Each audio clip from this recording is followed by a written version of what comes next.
I was a pizza delivery girl when I was young, and this night I was delivering to a house I had never been to before.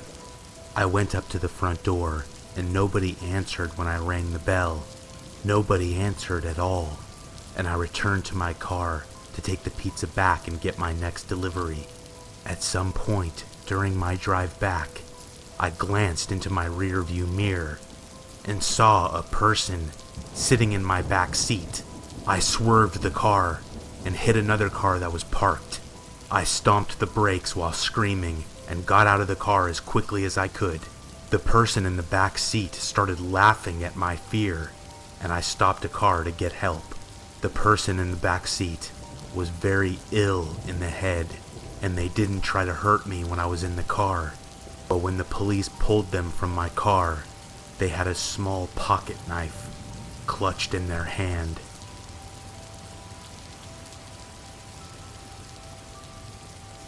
I was in my 20s when I had the scariest dream of my life.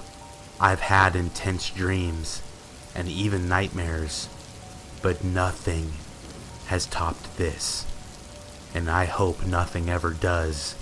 I was dreaming about going to my dentist, and in the dream, I was talking to a lady at the front counter, when suddenly, I turned my head to my right, and there's another woman sitting right next to me, looking me in the eyes. Then, with a very serious look on her face, she says to me, "There is somebody in your apartment. Wake up." I jolted awake and was sweating bullets. My heart was throbbing, and I slowly checked my apartment. Nobody was there.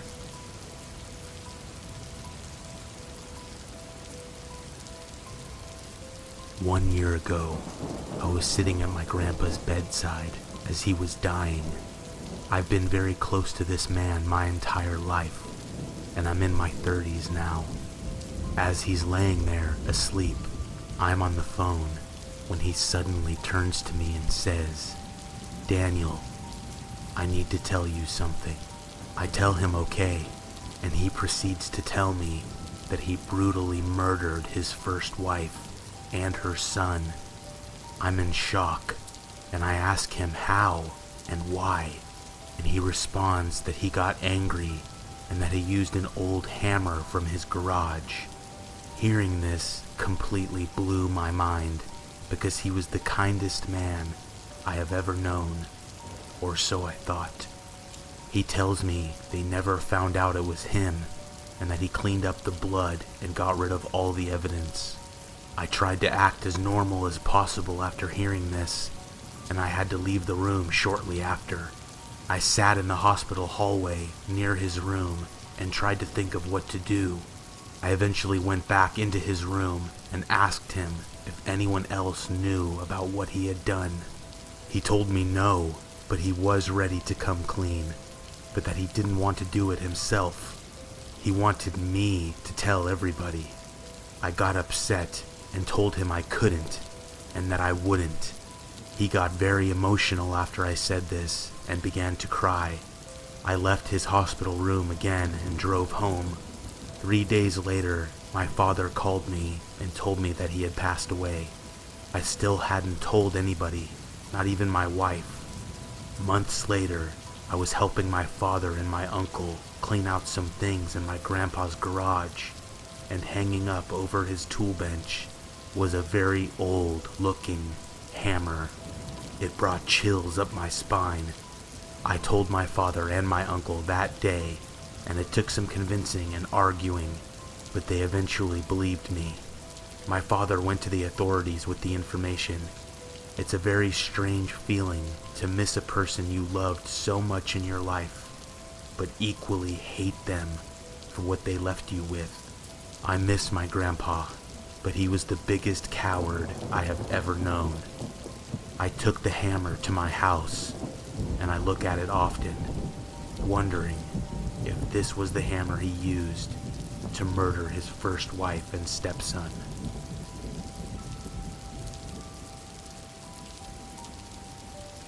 A few years ago, My ex-husband and I were eating at the mall with my 2-year-old daughter. She was happily munching on a cookie and watching Yo Gabba Gabba on my phone. This old Japanese man, probably 70 years old, walked up to us and started commenting on how pretty she is. She has curly strawberry blonde hair and sea green eyes with super pale skin. He went on to say how she looks so healthy. I say thank you. Old people always love adorable kids, so I didn't freak out immediately. He then proceeds to stroke her cheek and run his hands through her hair and talks about how we should bring her to his office because he is a pediatrician and he would love to treat her. I pick her up from the high chair and hold her in my lap so he won't touch her again. My ex-husband tries to politely give cues for him to go away, but he doesn't take the hint. Then, while I'm holding her, he bends over and runs his hand over her leg and gives her this creepy smile and says, "It's okay, I'm a pediatrician." I scoot back, glaring as I say, "Don't touch my kid," and stand up to start putting her in her stroller. We leave, and he follows us out to the car asking to play with her. A few weeks pass, and I go back to the same mall and end up bumping into him again. This time, my ex-husband was at work. So I'm in Sephora and picking up some makeup, and I have my back turned for a minute and I hear, "Mommy?" and turn to see the old man holding my daughter. I get her back from him and loudly say, "Get the hell away from my child," and go to the mall security to tell them. They couldn't find him. After that, we never went back to that mall.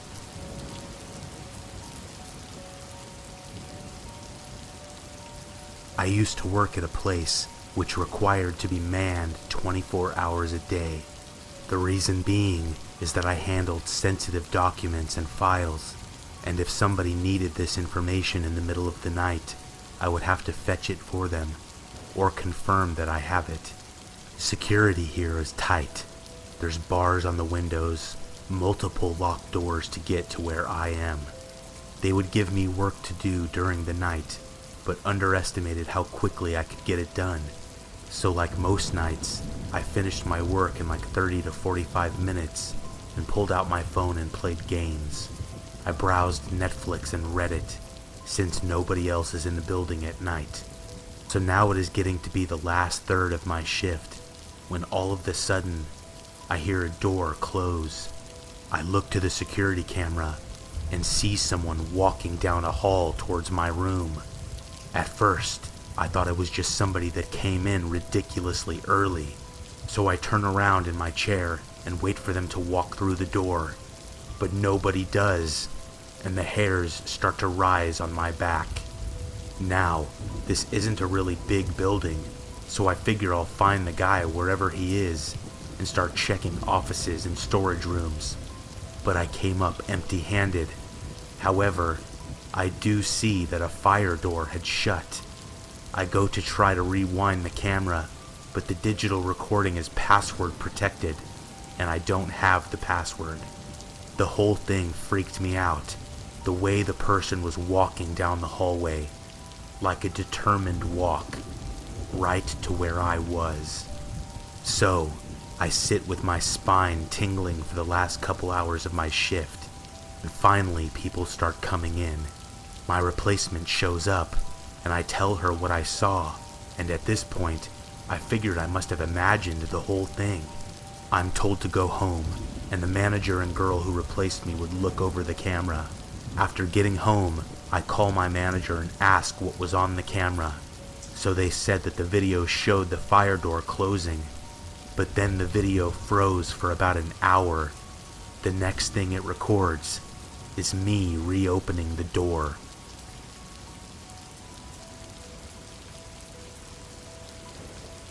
I used to nanny full time. One night, the parents asked me to stay late, almost overnight, so they could go on a date. I put all the kids to bed and loaded up a movie the mom had suggested I watch. It was a horror movie called The Babadook. Part of the way through the movie, I paused it because I heard the youngest coming down the stairs. She comes up to me, looks me dead in the eyes, and says, "Do you want to die?" Without hesitation, I told her no, go back to bed. As soon as I hit play, the little boy in the movie, about the same age as the girl that just walked up to me, asks the mother, "Do you want to die?" I thought it was freaky, but I chalked it up to her maybe seeing the movie already with her family. When her parents got home, I told her mother about it. She told me she has never seen the movie, and apparently she just does this sometimes while sleepwalking.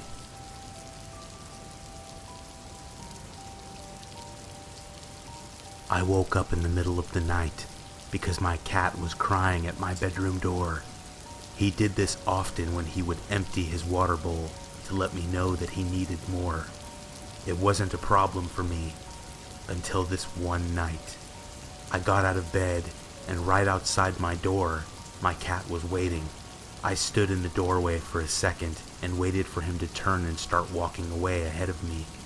He did, and as I walked out of the hallway, I turned the corner to the left, and in my peripheral vision to my right, I saw somebody standing by my back door. I was so tired and out of it, I didn't even realize that I had actually just seen somebody in my house until I was in the kitchen. You can't even imagine how scary it is to see something like that. In books and movies, it is scary. In real life, it is something else entirely. I stood in the kitchen trembling and trying to think of what to do. I didn't want them to know that I did see them when I walked by. My eyes started to fill with tears. My husband was in bed asleep, and to reach him, I'd have to walk by the back door again. I was sure if I did that, something bad would happen, but I didn't know what else to do. Somehow, I don't know how, I made a decision. I would turn the corner and pretend to not see them again. I counted to 5 and started walking. When I turned the corner, I ran into a man standing in front of my bedroom door. I screamed and fell backwards. The man started grabbing at me, and my husband came out of the room. He wrapped his arms around the man and threw him away from me. I swear my husband says he didn't hear anything, but I swear I heard the loud noise that sounded like an alarm right after he did that. Thankfully, my husband was able to overpower the man, and I ran and got my cell phone and called 911. The man was pinned to the ground the whole time and just kept saying, "I'll just leave, honey. I'll just leave." When the police finally arrived, I had the front door already open, and when they came inside, the crazy man started crying like a child, like uncontrollably. I have never really been the same since this happened. It was truly the stuff of nightmares.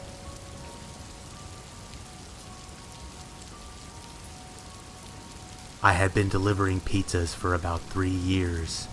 I was 21 years old when this happened. I have no idea what night it was, but I remember it was late. We had an order placed for one small pizza. I drove out to this house that was located on a lonely, dark road, with not too many lights on it, and not too many houses. The house looked nice, but was pitch black inside. No lights on at all. This happened several times during this job, but it always made me feel a little uneasy. Why would you be ordering pizza and have 0 lights on when the person is supposed to deliver it? I walked up to the porch and knocked. It seemed like nobody was home, which made no sense, but I was hoping nobody would answer so I could just leave. I knocked again and got nothing. I didn't really care if these people got their pizza. I was getting creeped out standing on this dark porch, so I turned around to go back to my car. I stopped immediately when I noticed the guy standing in the middle of the walkway, holding some kind of object. I'm pretty sure it was a crowbar or something like that.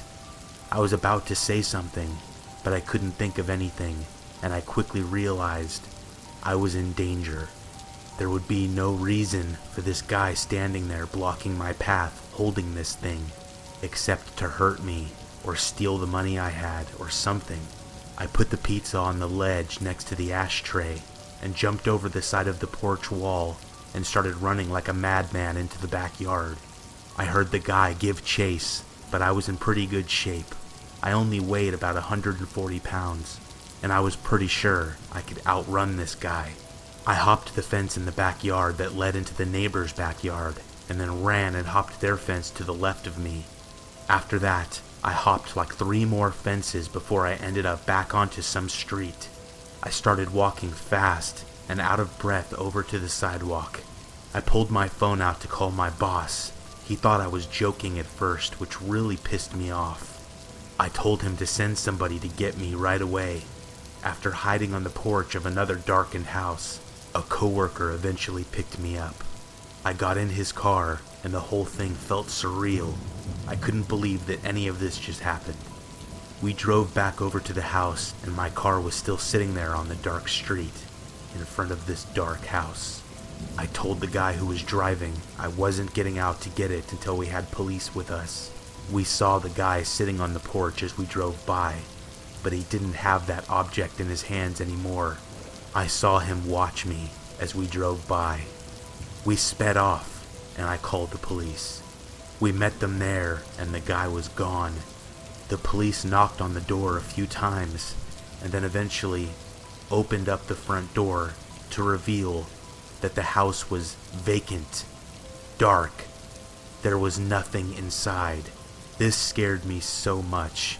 I got back in my car and went back to the pizza place. I only worked for this place a few more days before my family and my girlfriend convinced me it was time to get another job. Delivering pizza is dangerous work.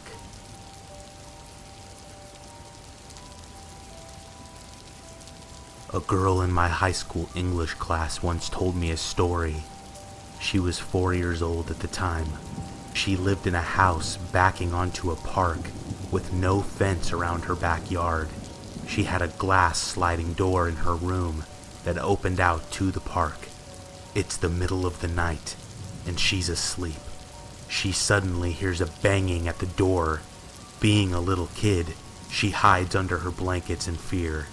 In the morning, there was a dead woman covered in blood outside the door. Blood was smeared down the glass.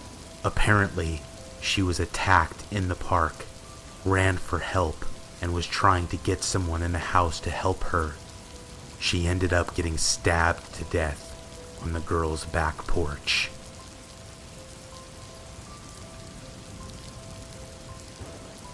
This happened when I was 17. I was home alone, and I had gotten into the shower. I was washing my hair when I heard something in the bathroom. I still had shampoo in my hair, and I tried to open my eyes right away. The shampoo got in my eyes, and I was forced to close them. It sounded like somebody had opened the bathroom door, but I had locked it, so I wasn't sure. I frantically rinsed my hair while trying to open my eyes while doing it. As soon as I was able, I opened them completely. I could kind of see that the bathroom door was cracked open. A sudden rush of fear. I turned off the water and yelled out, "Mom?" hoping to God that she would respond. She didn't, and I started shaking. I climbed out of the shower and wrapped my towel around my body. I always locked the bathroom door. Always. I opened the door, and to my horror, I could see all the way down the hall that the front door was wide open. My bedroom was right next to the bathroom, and I remember I moved into it very quickly and closed and locked my door.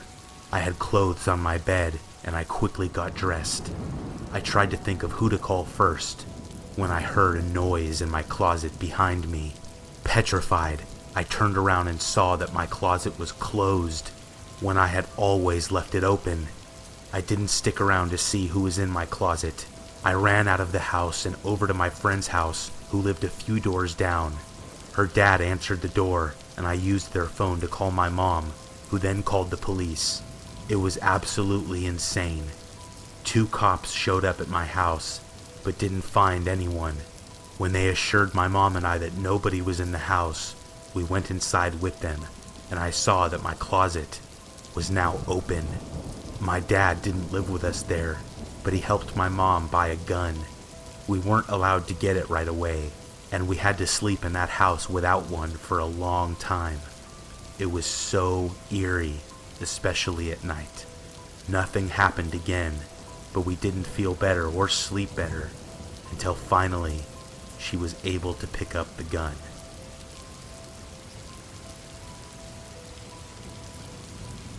I have a story of the most frightening thing that has ever happened to me. When I was 7 years old, I lived with just my mom after she left my dad.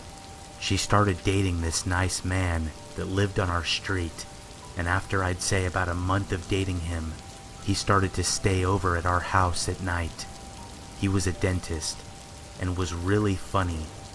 He used to joke with me before I went to bed and say things like, "Did you make sure the monster under your bed isn't there tonight? And if he is, just let me know, and I'll beat him up good for you." Well, being the young girl I was, I would sometimes check under my bed just to make sure.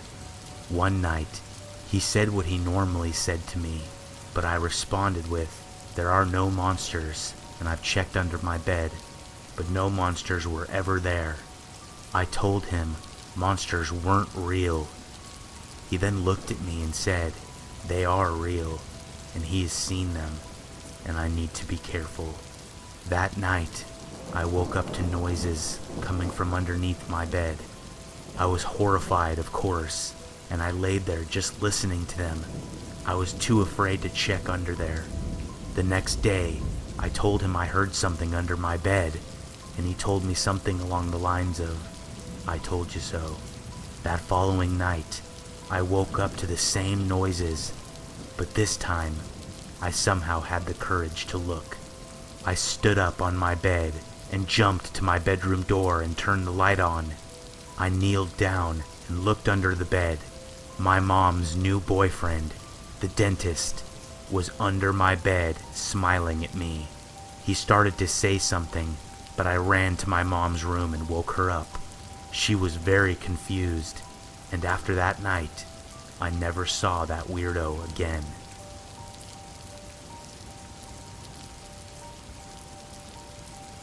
My brother has told this story many times.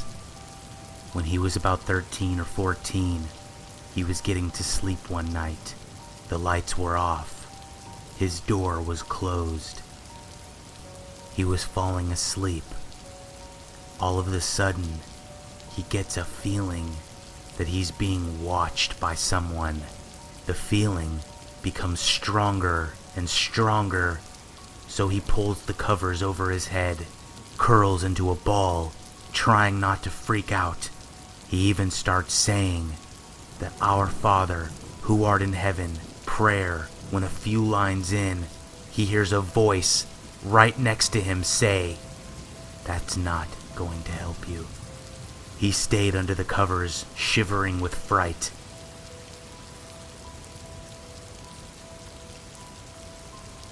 Hello everyone. I have a very creepy story to share with you all. It happened in my own house about 3.5 years ago.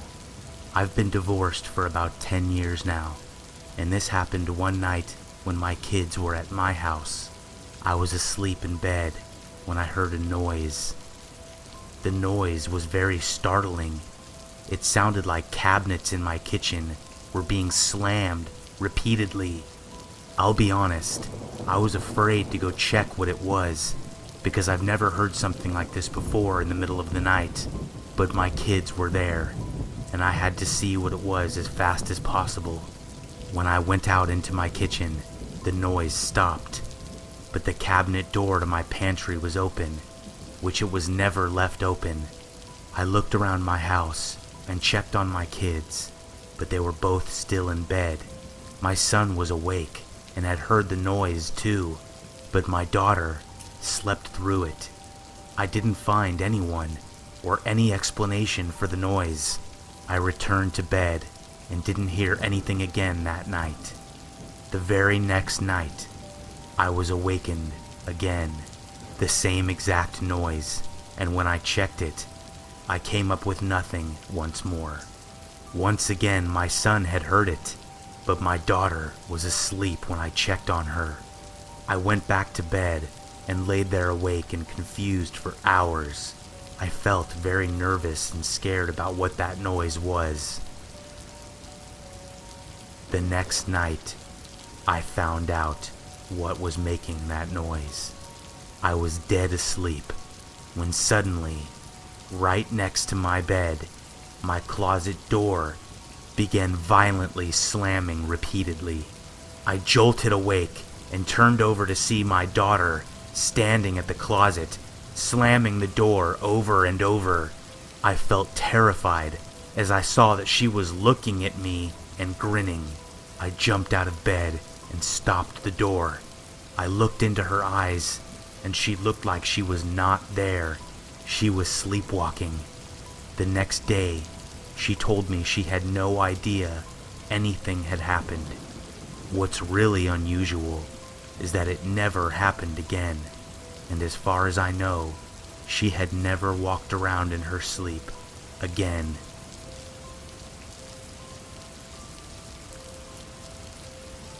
I had fallen asleep on the bed in my work clothes. It had been a really long day. When I awoke, it was dark. I was delirious. I sat up and kicked off my shoes. Just then, I heard the baby on the baby monitor. I picked it up and heard my wife humming. I smiled. She then whispered, "Go to sleep, go to sleep, go to sleep." My smile faded as I turned and saw my wife asleep in our bed. I ran to the baby's room and she was crying. The window was wide open and the screen was laying outside on the grass. It was the most terrifying thing you could imagine.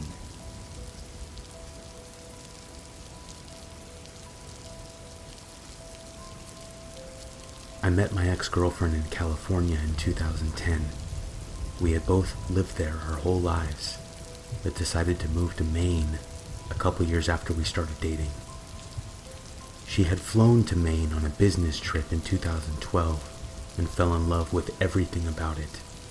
The small towns, the scenery, and the people. She came home and convinced me to pack up our lives and move there. So we did. We saved up a bunch of money and rented a huge moving truck. The plan was for me to drive the truck across the country while she stayed behind 3 days to finish her classes at the local community college, which were due to end at that time. I would have just waited until her classes were finished, but we decided to take advantage of an incredibly good deal we were offered from the company who provided the moving truck. She had a car she had to drive there anyways, while I towed my car behind the moving truck. My brother came with me on the trip. The drive was obviously a very long one, and when my brother and I arrived in Maine, about 4 days after we had left, we were exhausted.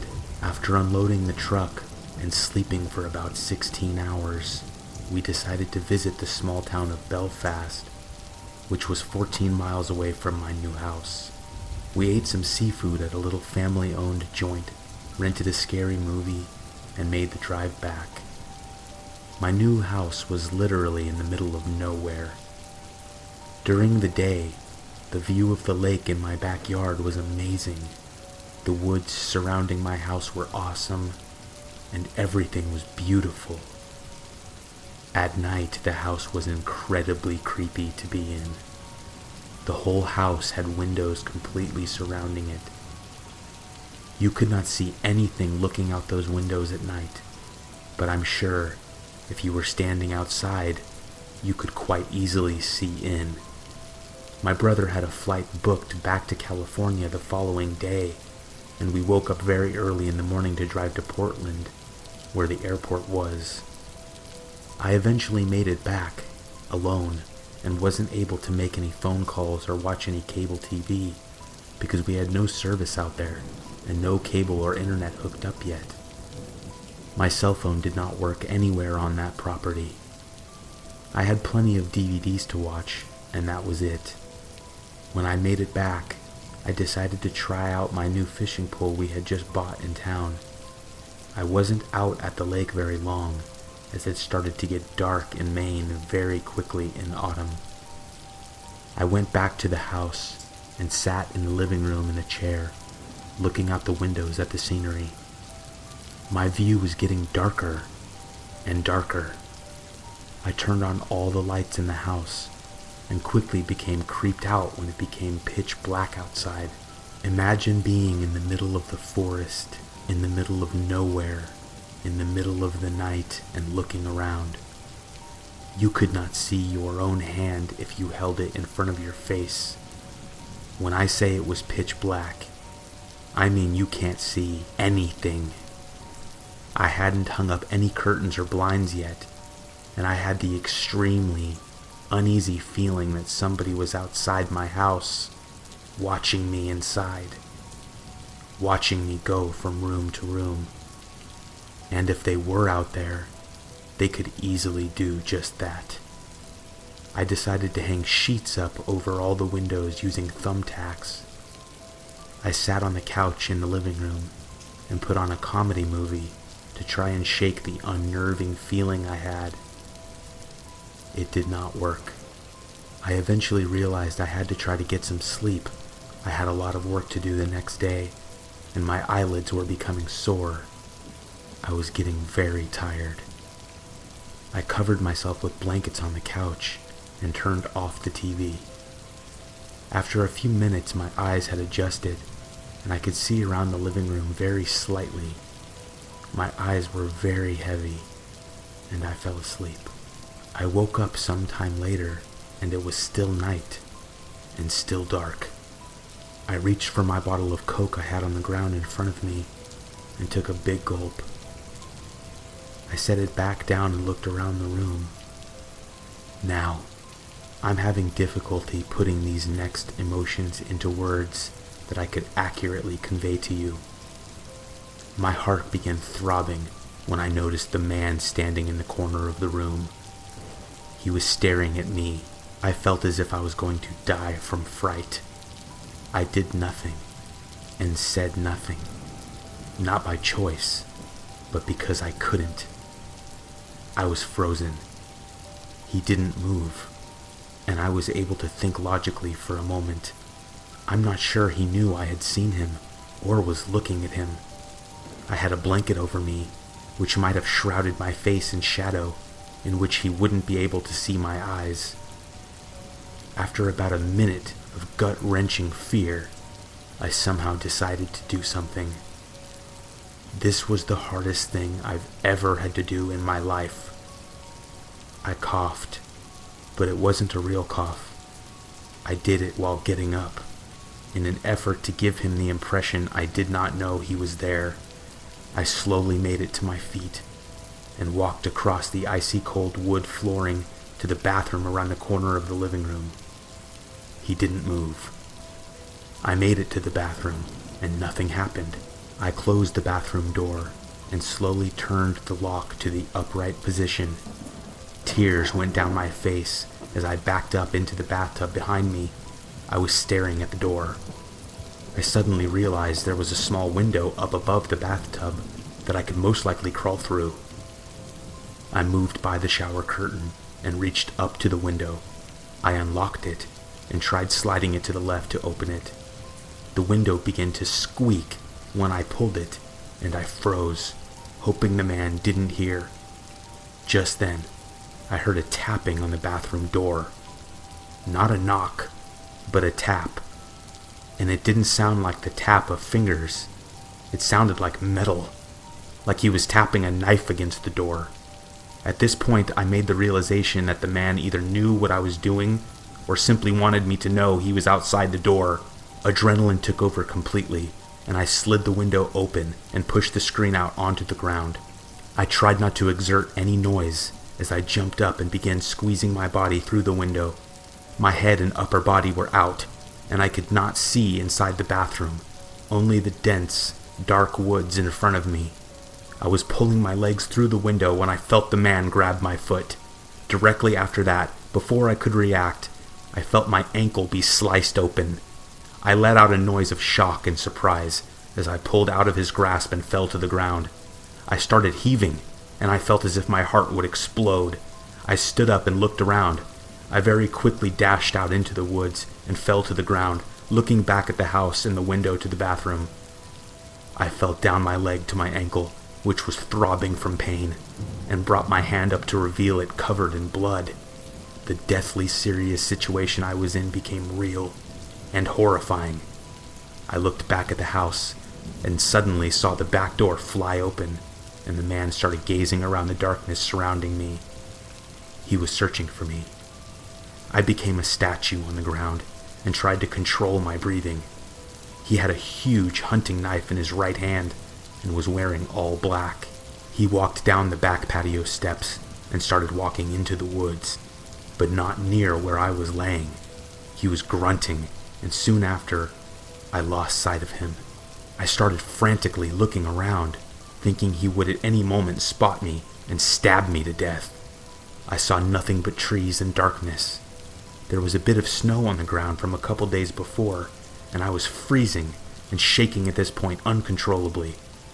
About 10 minutes later, I saw the man walk out of the trees from where he entered and go back into the house.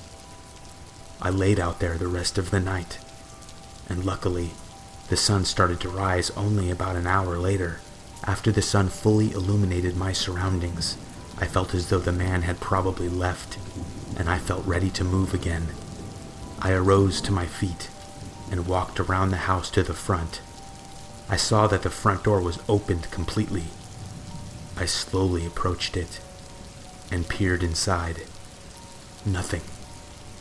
I walked in a few steps and very gently grabbed my car keys that were hanging on a hook by the door. I ran back to my car and unlocked it. I got inside and started the engine. I backed out of the long driveway and drove to the little general store a few miles from my house.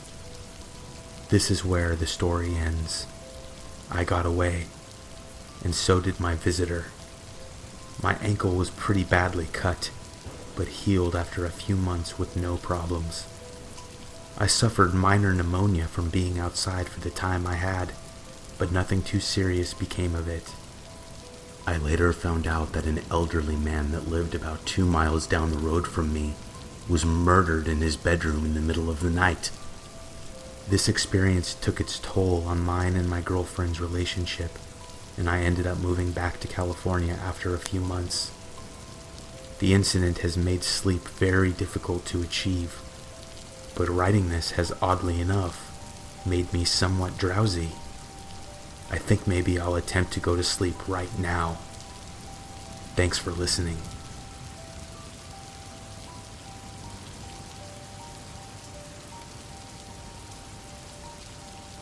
Something very creepy happened to me on Christmas.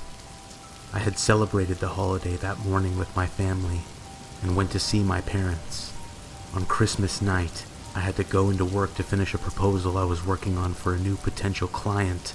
I obviously didn't want to go into work, but it had to be finished. I worked in a building downtown that is fairly close to a few nightclubs and bars. My office is on the 23rd floor, and in my position, I have an office, but most of this floor is filled up with cubicles in the middle. My office is in the far corner, next to my boss's, so to get to my office I have to walk by all the cubicles.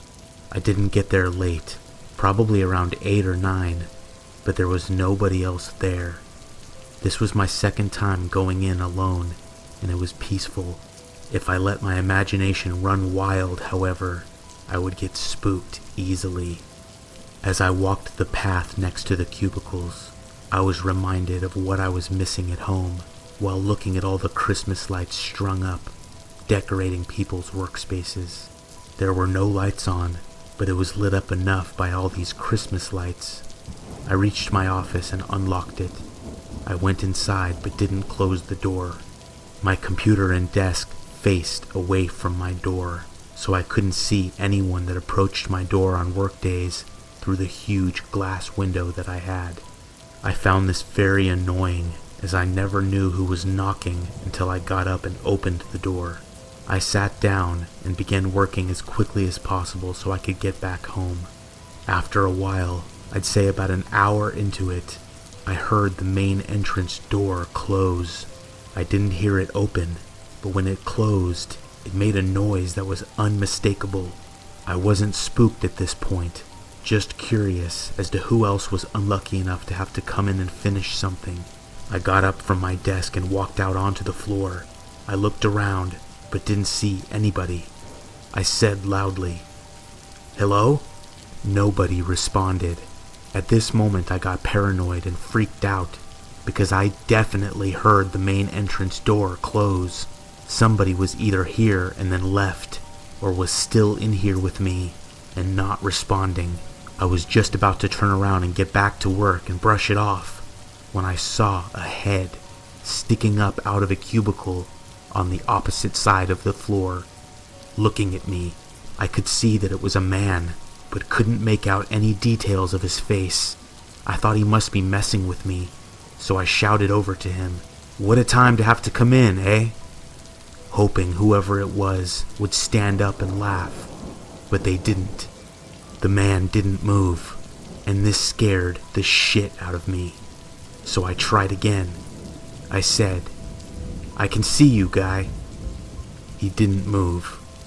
I wasn't sure what to do next, and was scared shitless by now, so I felt through my pocket for my keys, and they were there.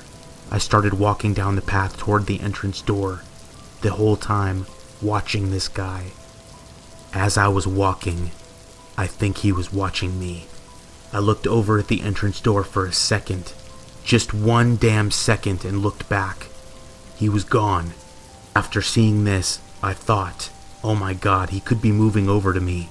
So I jogged the rest of the way to the door and went through it. I jogged over to the elevator and hit the button.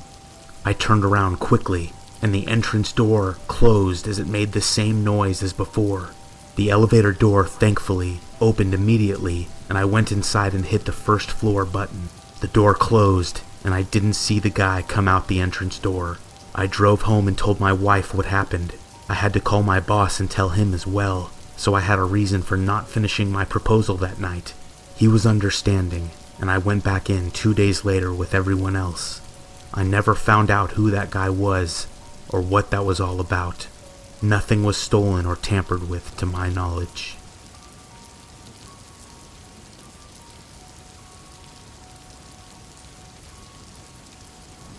I started work as a mailman a few months ago, and just last week, I had an extremely bad experience. There's this one house. Every time I deliver there, I see a person watch me through their front window. And I mean every time.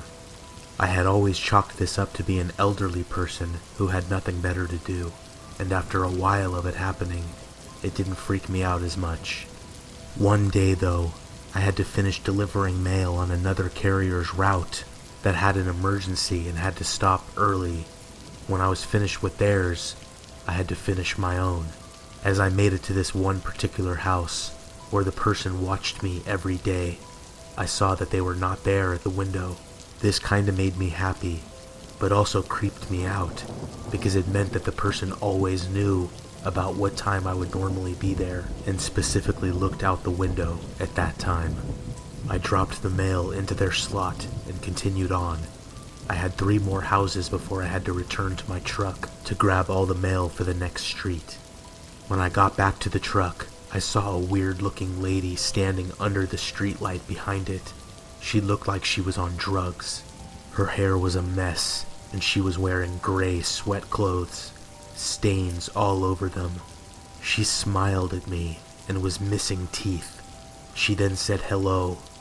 I said it back and started gathering the mail for the next street. I couldn't see her as I did this, and I felt like she was walking up behind me.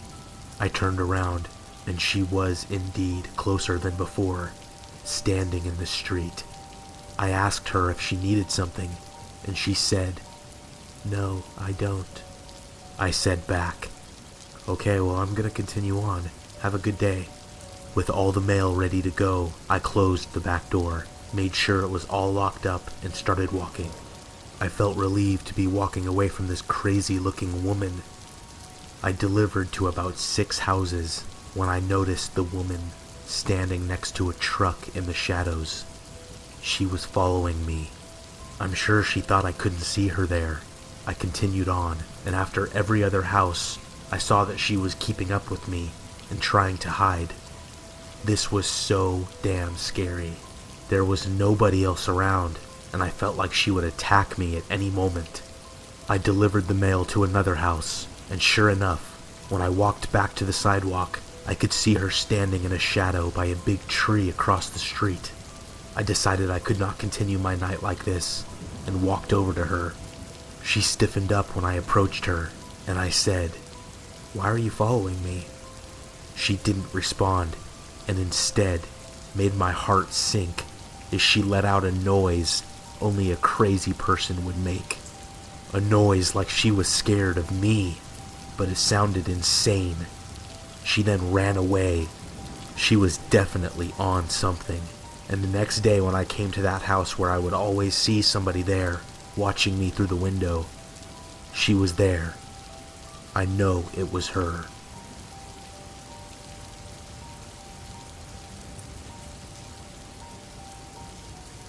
I was sound asleep, and at around 6 a.m., I was woken up by my 5-year-old daughter's face, inches from mine. She looked right into my eyes and whispered to me, "I want to peel all your skin off." I thought I was dreaming at first. After a moment or two, I realized I wasn't, and I was genuinely very freaked out. I had no idea what to do or say to her. I got out of bed and walked her back to her bedroom. She's 8 years old now, and nothing like that has happened again. It made my blood run cold. I asked her why she said that to me that night, and I've asked her a couple times since, and she said she was upset with me that I didn't let her have dessert after she got in trouble earlier that night.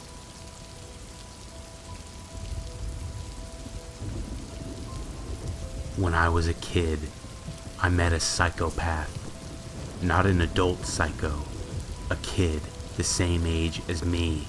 He lived right next to me. We lived in the country, and I still do now. I've always loved living out here. So much freedom and peace and quiet. When I was a kid, exploring the farms nearby and down the old roads was the thing to do.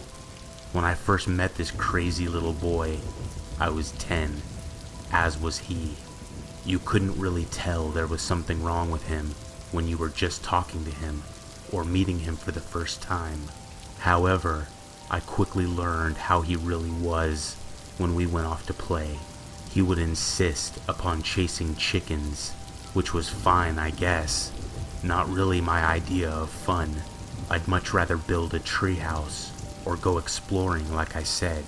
I chased chickens with this kid, but when one time he caught the chicken is when I realized I wanted nothing to do with him. He butchered it. I was so shocked to see him grab a small hatchet and do this. I acted like it was fine, but when I got home, I told my mom and dad, and they told me to just stay away from him, and they would try to speak with his parent, which from what I saw at the time was an alcoholic mother that paid very little attention to him or what he did. I wish I could say the story ends there, but yeah, it doesn't. Unfortunately, I wound up hanging out with this kid a few more times, and one of those times, my cousin had come over to spend the night, and the next day, we were running and playing around the farm. I think we found rope in the barn, some old rope about 5 feet long. We thought it would be fun to tie each other up in the barn, and the kid that was tied up would try to escape from the ties and then commence finding the other kid. A version of hide and go seek, if you will. I was tied up first. My cousin disappeared, and very shortly after, the weird, demented kid appeared. I was still tied. Thinking back on it now, I'm pretty sure he was spying on us and saw that I was alone and tied up. He came up to me with a very sinister smile on his face, like he knew he could do anything he wanted, and I was helpless. He walked up to me, knelt down to my face, and said, "I'm taking you to the fucking hellhole." I didn't say anything back to that because of how scary it was. He then grabbed my face with his hands and threw my head to the ground. It's silly, but I felt like this kid was going to kill me. I told him it really hurt and to stop. My cousin appeared again, and the kid acted like we were all friends and asked if he could play. I told him hell no and to leave us alone. My cousin was confused, but I told him later about the kid. The last time I came into contact with this kid was weeks later, and it was at the same barn. I was alone and just walking around exploring. I walked to the back of the barn, where there were very old metal bars laying around everywhere, as well as old farming equipment. I saw some bright blue sneakers sticking out behind an old tractor, and my curiosity led me to see what was happening behind it. When I got to the back of the tractor, I was extremely startled to see the kid sitting down on the ground with 2 dead chickens next to him, and he was smearing their blood on his face like war paint. I said nothing and was gone in an instant.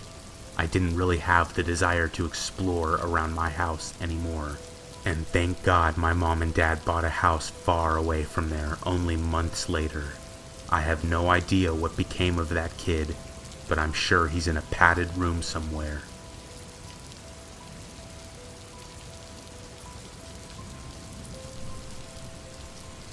This happened 2 years ago, on our anniversary. My wife and I were celebrating 3 years married, and we decided to both take the day off work and go for a drive down to the beach. It was a bit of a drive, about 3 hours one way. The drive was amazing. We had fantastic conversation and enjoyed all the sights on the way out there. When we arrived, there was only a few hours left of daytime, but we didn't mind. We kind of liked the idea of walking along the sand at night to gaze at the stars and listen to the ocean peacefully without the usual noise that comes with visiting the beach. We ate dinner at a nice steakhouse right on the water, and when we finished, we decided it was time to hit the beach, finally. From the restaurant, we walked to our car, which was parked in the lot right next to the beach entrance. My wife grabbed a sweater and a blanket, while I grabbed a 6-pack and a small cooler I had brought. We headed towards the sand and went through a very old wooden fence with an opening cut out. We walked out towards the water and marveled at the sight of it, and the moon lighting our way beautifully. We stopped and chose a nice spot about 30 yards away from the waves crashing against the sand, and about 70 yards, I'd say, from the wooden fence leading back to our car and the small seaside town that we were in. We unfolded the blanket and sat down on top of it. After a few minutes of talking, kissing, and drinking, we laid down. We were truly amazed by all the stars in the sky, and it was a gorgeous sight. I'd say about 15 minutes later, I felt a presence. I was still watching the stars, but I felt like there was somebody watching us. I sat up and noticed my wife had drifted off and fell asleep. I looked around the beach and saw nothing. It was complete serenity. Then I turned completely around and this is when my heart stopped. About 15 feet away from us, a man was sitting behind us in the sand. This caught me completely off guard and scared the shit out of me, mainly because he didn't speak when he noticed that I had seen him. He sat in the sand, very close to us, with a giant smile on his face. A giant, extremely creepy smile. I was in shock to see this, and at first was not even able to speak.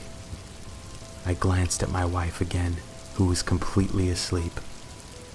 At that moment, I'm not sure why, but I felt like our lives were in very real danger. I looked up, and the man reacted. His smile disappeared and turned into an angry look. He then pulled out a huge knife from underneath him. I shook my wife awake and said at the same time, "What the fuck are you doing? Are you serious?" In a scared but firm voice. My wife regained her focus and spun around to look at the man. At that moment, he smiled again. His giant smile made me shiver, and my wife gasped when she saw he had a knife and didn't say a word. He didn't respond to me and instead stood up. He clutched a very big, what looked like a kitchen knife, and took a single step towards us. My wife gasped again. I forced myself to do something. I stood up as well and said, "What do you want? You can have our phones and our keys, but I have no cash, man." The man looked completely insane, which was absolutely terrifying. He wore a brown suit, all ripped up. It looked like it came out of a trash can. His long brown hair was a mess, and he looked homeless. Once again, he didn't reply to me. After about 15 seconds of unnerving silence, he did something. He ran up to us very quickly, and my wife screamed. I almost had a heart attack. He stopped before he stepped foot onto our blanket, and once again his smile turned into a crazy and angry-looking frown. I spoke one last time. "Dude, you can have everything. Just be cool, man. You can have a beer." My voice was cracking. I was petrified.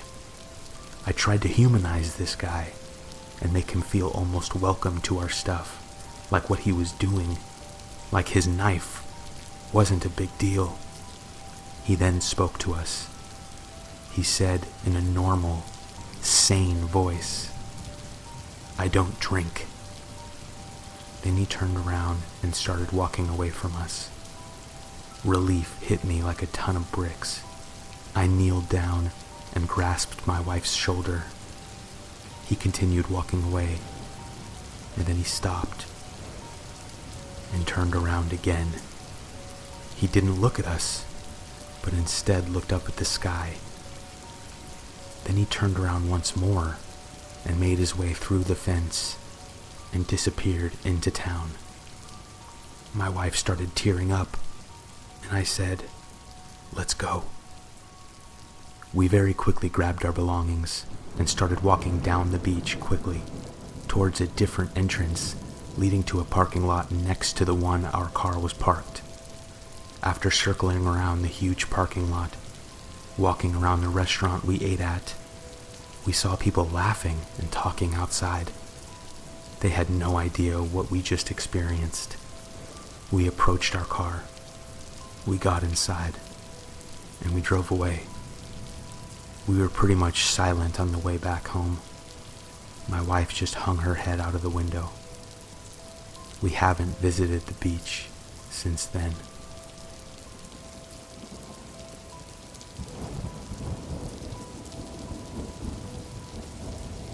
Hello. I have a story to tell you. This happened to me about 15 years ago. I lived near the ocean, and I frequented a certain spot on the beach all the time. It was a lonely spot. and not many people ever really showed up there. This one Saturday afternoon, as I recall, I was laying out in the sand, in my spot, relaxing and tanning. It's not uncommon for me to fall asleep doing this, as I sometimes did, if the sun wasn't too hot on my skin. This one particular day, I did. I woke up a while later to the sun now setting and realized I had slept for quite a while. I looked to my left and saw a woman sitting near me in the sand, but not on a towel. She was wearing jean shorts and a bathing suit top. She had very pretty red hair. At first, I didn't really acknowledge her. There were a couple other people around, but after glancing at her a few times, I noticed she was just staring out into the ocean and didn't turn to look at me, or anybody else, or anything for that matter. I felt a bit of curiosity and said hello to her. She said hello back without hesitating, without turning her head to look at me. Right after that, she sprung to her feet and walked away. I thought it was weird, but I didn't really think anything of it. I'd say about 30 minutes later, I packed up my stuff and I left. Nothing seemed out of the ordinary, and I had a great day relaxing there. Once I was home, I started making myself dinner. I heard my phone ring and walked over to my purse on the counter and pulled it out. It was my mom. We started talking about usual things when I noticed a square, folded piece of paper sticking out of my purse in the midst of our conversation. My mom continued talking, and I pulled it out and unfolded it, confused because I was pretty sure I did not put it in there. I literally dropped the phone when I read what was written. The note said, "I was going to rob you and stab you in the throat, but you just looked too peaceful." I picked up the phone and told my mom what happened, remembering the girl on the beach. We both nearly passed out.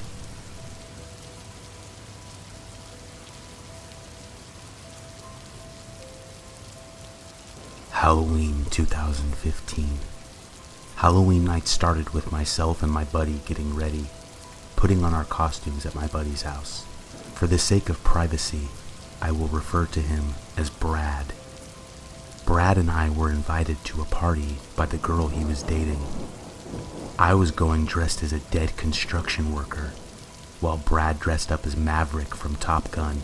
We both looked pretty dumb, as we didn't put much effort into our costumes.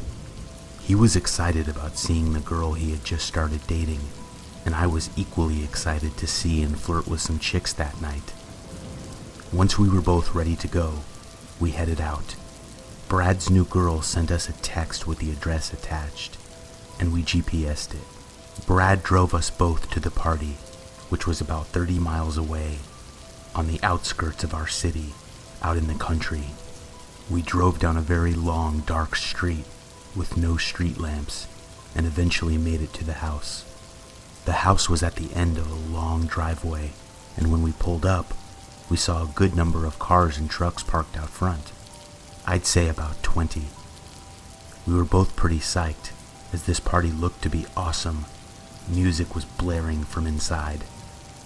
The outside of the house was lit up with black lights and decorated with Halloween stuff, and red light was pouring out of the windows from inside. This place was a 2-story. It was very nice. It was surrounded by acres of farmland. There was not another house in sight. When we went inside, we found Brad's girl sitting on a couch in the living room, talking to 2 other people. We sat down, and Brad's girl said hello and came over to us, sitting next to Brad. She was dressed as a vampire. The 2 people she was talking to were wearing masks, One of them a guy, the other a girl. The girl was wearing a ghost face mask, and the guy was wearing just a mask with normal clothes. His mask was one of those black, blank face masks. We all talked for a while, with people rushing around us, dancing, and getting hammered. The guy was quiet. He only spoke when somebody spoke to him. I thought he was a little weird and creepy, and it didn't seem like he was having much fun. We assumed that the two had come together, but found out that the ghost face girl had come with two other girls, and the guy said he had come with his friend but couldn't find him now. After a couple hours of talking, laughing, and drinking, my vision was starting to get blurry, and I was getting pretty damn drunk. Brad and his girl had gotten off the couch and walked off somewhere, and the other two were still talking to each other on the couch next to me. They seemed to be flirting and having fun. At this point, I was people watching and sipping on my 5th mixed drink, Jack and Coke. I noticed that the blank face guy kept leaning his head back, and I'm pretty sure he was looking upstairs at the bedroom doors. I couldn't tell, because with his mask I couldn't see his eyes. The ghost face girl didn't seem to notice this. She was all over him and talking his ear off. At some point, I positioned one of the couch pillows behind my head and started to drift off to sleep. Going in and out of consciousness, I woke up for a moment completely and looked around the room. Shit was spinning at this point, and there was less people walking around. Way less. I pulled my phone out and checked the time. It was 3:45 a.m. I slipped my phone back into my pocket and leaned my head back on the pillow. I started closing my eyes, but right before I did, I noticed that the blank face guy was now leading the ghost face girl up the stairs. Her head was down, and she looked like she was barely awake and drunk as hell. He was helping her walk up the steps, and then they disappeared into a bedroom. The next thing I knew, Brad was shaking me and telling me that he wanted to leave. I asked if he was cool to drive, and he assured me he was. I got to my feet, and the room spun. I felt like I was going to puke right there, but I managed to make it outside. The sun had just gone up when we made it back to Brad's house, and we both collapsed on his couches and passed out. Hours later, I awoke to Brad's sister waking him up and questioning him. She asked if we had gone to that party out in the country, and he said yes. She was frantic and said that somebody was killed there last night. I was now completely awake upon hearing this, and so was Brad. I sat there silent, and Brad was asking who it was, what had happened. His sister said that she didn't know the girl's name yet, but that she was found murdered in an upstairs bedroom. She had been stabbed. I thought to myself, no way. Sure enough, to my disbelief, later on that day, they showed the girl that was killed, and it was the ghost face girl. She was stabbed 36 times. The police questioned everybody who was at the party on Halloween, including Brad and I. Of course, I was very quick to tell them about the guy that brought her upstairs, and that he was wearing blue jeans, a black t-shirt, and a black blank face mask. To my knowledge, they never found that guy, and the person who threw the party said she never invited or saw the guy wearing a black blank face mask.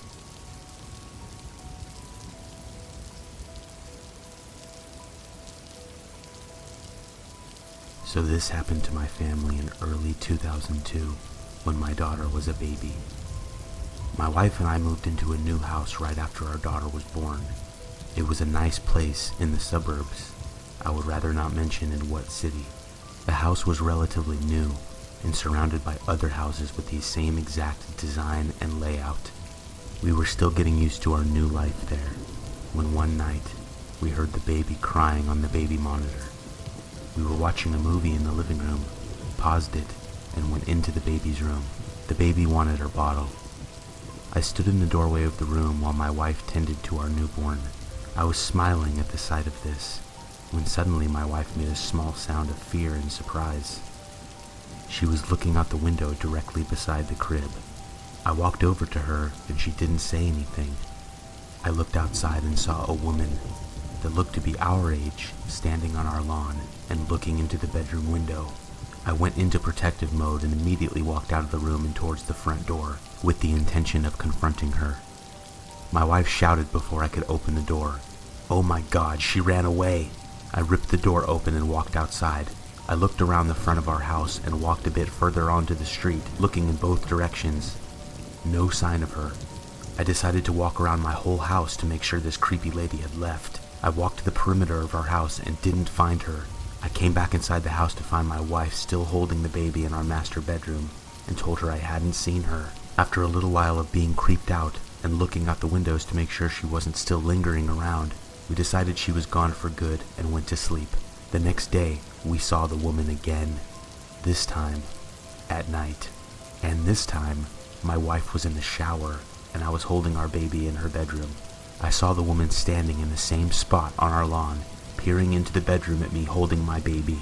I just looked at her for the longest time, and she didn't move.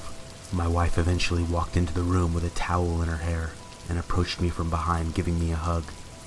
I said, "She's back. Look, the crazy bitch is just standing there looking at me."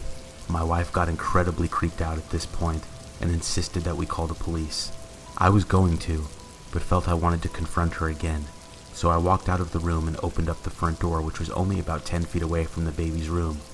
I walked outside and the woman was still there. She turned to me. I walked out onto our lawn, about 20 feet away from her, and said, "What the fuck are you doing? If you don't leave right now, I'm calling the cops, and if I ever see you around here again, I will call them immediately." The woman smiled at me, and then opened her mouth wide, and let out a nightmare-inducing scream that sounded as if she was in pain. I knew right away that this woman was ill, like, in the head. She turned around and ran away. This was terrifying, as I realized she was barefoot. She ran away like a little kid would, arms flailing. I went inside and my wife was already holding the phone. I agreed with her that we should call anyways, and we did. A couple police officers came by the house a short while later, and they said there was really nothing they could do except drive around the neighborhood a few times and keep an eye out for her. They said they would call us if they saw her. About 20 minutes after they left, they called and said they didn't see anyone fitting her description. We were disappointed, but eventually went to sleep, after taking turns looking out the windows for hours. I had assumed the woman got the hint. A month had passed, with no sign of her. Then, one night, my wife and I were in bed when I heard a noise. I awoke and glanced at the alarm clock. It read 3:48 a.m. I listened for the noise to continue, and heard giggling coming from the baby monitor. I sat up in bed, and my heart stopped. I flew out of the room and into my baby's room to see nothing. My baby was asleep, and my wife had followed me. I was very confused for a moment, and thought I didn't actually hear anything. Maybe it was a nightmare. My wife asked what was wrong. I didn't respond for a few seconds and then finally said, "Nothing. I thought I heard something." We both sighed and walked back to our room. My wife went into the room first and upon entering, screamed and then threw herself backwards into me. I gasped and almost fell backwards onto the floor. My wife started repeating, "Oh my God, oh my God, oh my God." My heart pounding, I replied, What? I forced my way past her and walked into my bedroom. The woman was sitting Indian style on our bed. I backed up out of the room and slammed the door. My wife ran and took our baby from her crib, and the three of us went outside. As I was closing the front door once we had walked out, I heard our master bedroom door open. Neither of us had our cell phones on us, so we ran to our neighbor's house and started frantically knocking on their front door. They answered very quickly and asked what was the matter. We explained, and they ushered us inside and called the police. The cops showed up minutes later, and they went inside our house. The woman was still in there. They said they found her upstairs, sitting in the middle of the hallway, in the dark.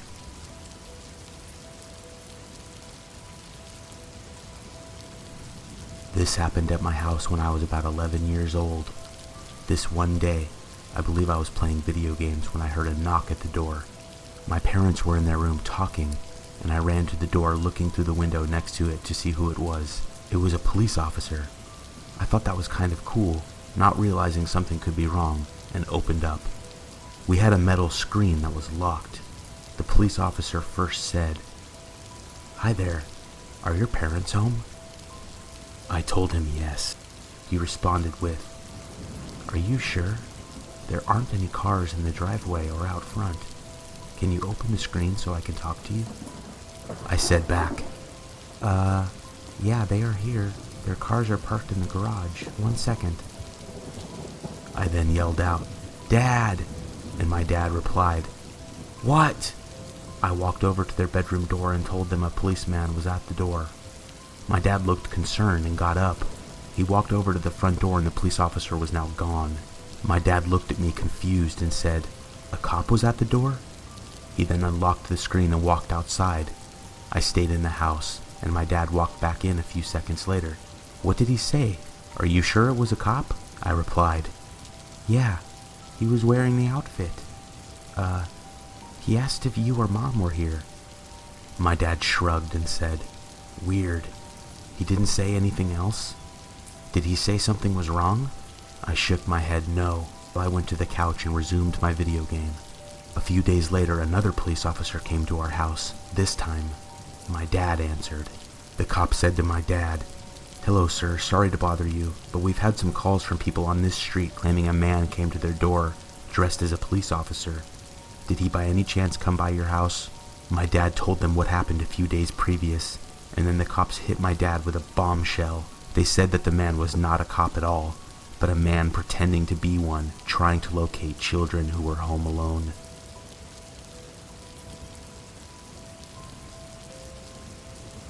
I have a story I'd like to tell you all. This happened when I was 18, about 16 years ago. I was still living with my parents in their nice house in Colorado. It was getting late one night, around 11:30. I was on the phone with my girlfriend and had decided to go up to my room and switch phones, using the one that was in my room so I didn't wake my parents that I assumed were now in bed. Voices downstairs echoed upstairs easily, and I had gotten in trouble for that a few times before. I told my girlfriend to hang on, that I was going to put the phone down for a minute while I went upstairs to turn on my phone. I set the phone down on the counter, right next to where it hangs up on the wall. I quickly walked upstairs and into my bedroom. My room was cold. I left the window open. I slammed my window shut and picked up the phone next to my bed. "Alright babe, 1 sec. I'm gonna go downstairs real fast and hang up the living room phone." I sat the phone down on my bed and went downstairs. I reached the last step, turned left, and stopped. The phone was now hung up on the wall. I stood there for about 30 seconds, bewildered, a bit creeped out, and a bit confused. Maybe my parents came down and hung it up? No, that wasn't possible. I would have heard them, and I was only upstairs for about 30 seconds. I walked over to the phone and then turned around, looking around the living room and into the kitchen. Nothing.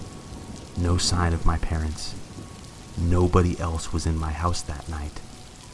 I convinced myself that I must have hung it up before I went upstairs. Wait. No, that's not possible. Then I would have hung up on my girlfriend. I walked into the dining room and nobody was there. I walked back upstairs and over to my parents' bedroom. I pressed my ear to the door and I could hear my dad snoring. What the hell? I walked into my bedroom and almost had a heart attack when I saw that my bedroom phone was now hung up. I turned around fast to the dark hallway. Nobody. I ran downstairs and to my horror, I saw the phone in the living room was gone. I got goosebumps all over my body, and my heart was now pounding out of my chest. I ran back upstairs and into my room. I ripped open my closet, but nobody was there. I walked over to my phone and picked it up. As soon as I did this, I heard somebody say, "I came in through your bedroom window." I almost dropped the phone out of fright and thought, what the fuck, that's not possible. My bedroom is on the second story. I turned around again expecting to see someone, but did not. I turned and opened my window. I looked out and saw a large extension ladder there, leaning on my house just below the bottom of my window. I dropped the phone on the ground and ran to my parents' room. I slammed against their door with my fists and yelled, "Open the door! There is somebody in the house!"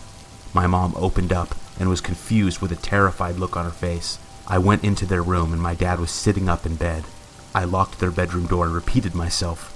"There is someone in here. They have the phone. They just said something to me." My mom ran to my dad's side of the bed and grabbed his work cell phone that was still in his jeans pocket. She called the police and they were at our front door knocking about 15 minutes later. They searched the house and found no one. They did find the living room phone though. It was laying in the middle of the grass in our backyard.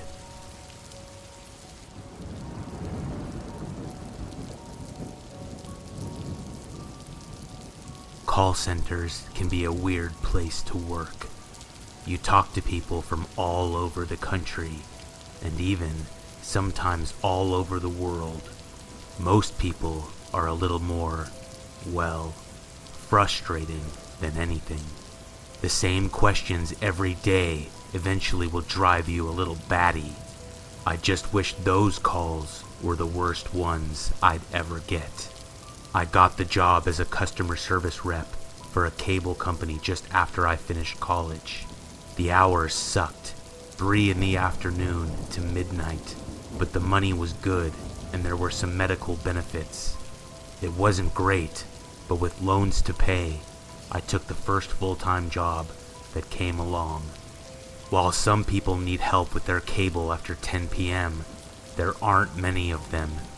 5 days a week, I was stuck at my desk, taking calls from old men having trouble accessing skin flicks until midnight. Most of the night was spent gossiping with the one other late-night employee, but the calls never stopped for too long. It was the middle of spring when I got the first weird call. At first, he sounded like the regular confused customer who was having trouble accessing some of the more mature channels. A little heavy breathing and little stuttering, the usual. I was about to give him my usual spiel about turning off the parental locks when he cut me off. Have you? He muttered through deep, excited breaths. Have you ever wondered what human flesh tastes like? Now, that was far from the first prank call I'd ever gotten. My immediate response was to hang up and mutter to my coworker about the annoying pricks we got pranking us. I shoved the memory of that call out of my head for a solid week. We got all manner of weird calls, so one stupid one like that wasn't enough to faze me. But late on a Friday night, just before midnight, a familiar, breathy voice touched my ear. Have you ever wondered what human flesh tastes like? He asked. I do all the... I ended the call before he got any further. Just my luck to get the creep calling a second time. I asked my coworker if he'd ever gotten a call like that before, but he only shrugged and said he hadn't. I really hoped that not engaging with the creep would be enough to get him to give up. 2 times wasn't too much to be concerned with anyway, but the third call was starting to get more personal, and I hate how well I remember it. The weirdest thing about that third call was how normal it started. Just a normal sounding man asking about our company, how long we've been in business, what city we're based out of, and the cost of our plans. Nothing out of the ordinary. But then he whispered, I want to know what the flesh of a pretty young girl tastes like. My mind reeled as I ended the call as quickly as possible. For a prank caller, the guy was getting pretty tricky. That, and he was dedicated. I was almost starting to worry at that point. But then, I didn't hear from him for a while. I thought that maybe he'd given up, or had gotten bored, or whatever. I didn't care. I just wanted the creepy calls to stop. I wasn't going to complain when they did. For a month, I was in the clear. I was starting to forget the strange caller and his creepy desires. I was over it, and had gone back to being generally annoyed by our regular callers. I should have known better. A call came in one night, at nearly 1:45 to midnight. It didn't even go to me. My coworker, the only other person working at the time, got the call. "Hey," my coworker called to me. "This guy is asking for you." I told him to pass the call to me and I'd handle it. It wasn't the first time someone had dealt with me previously and wanted to continue with the same representative, so I didn't think anything of it. "How can I help you this evening?" I mindlessly asked into the phone. "I want to know how your flesh tastes." The too familiar voice breathed in my ear. "I want to savor it on my tongue." "Leave me alone," I screamed into the phone. "Fucking stop!" To my horror, the phantom voice laughed at my fury. He laughed and laughed until I ripped my headset off my head and stormed away from my miniature cubicle, tapping my finger hard against the end call button as I left. Maybe it was because he finally got a reaction out of me, or maybe because he was getting worse, but the calls ramped up to at least once a day. I did everything I could to get him to leave me alone after that. I told my supervisors. I switched my shifts. The company even called the police. Of course, they were never able to trace the call, but at least we tried.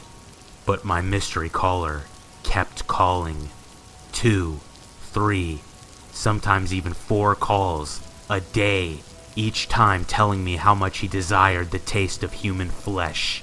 Sometimes he mentioned my flesh. Sometimes he mentioned other people he wanted to eat, but it was always the same. He wanted to eat a human. After a month of that, I quit.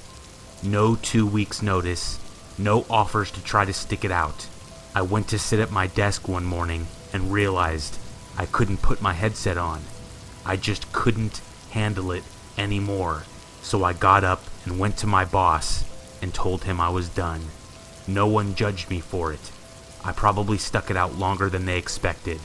I left with a glowing letter of recommendation and mumbled words of apology that they couldn't do more. I spent a lot of time hiding out in my bedroom after I left the call center. After a couple weeks without getting a weird phone call or having to talk to anyone really, I started going out again. Life started getting back to normal, and I stopped thinking about the weird caller during all my waking hours. While I hadn't forgot about the terrible calls, I was able to push them out of my head. I even lined up a job interview that I was supposed to go to yesterday. The job was nothing special, but it was a huge step for me. I was all set to go for that interview yesterday. My suit was ironed, my hair was styled, and I felt better than I had in months. I even found myself smiling while I was waiting for the bus to come pick me up. And then I heard it. It was nothing more than a whisper in my ear. Hot breath brushed over my skin as the bus approached.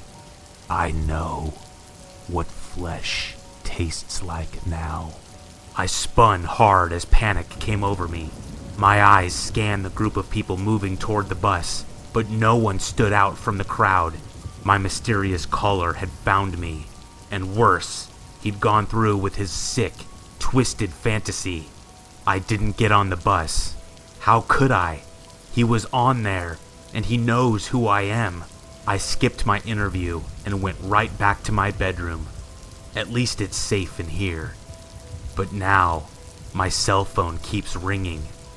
I won't answer it, no matter how long it rings. It's just safer to let it ring.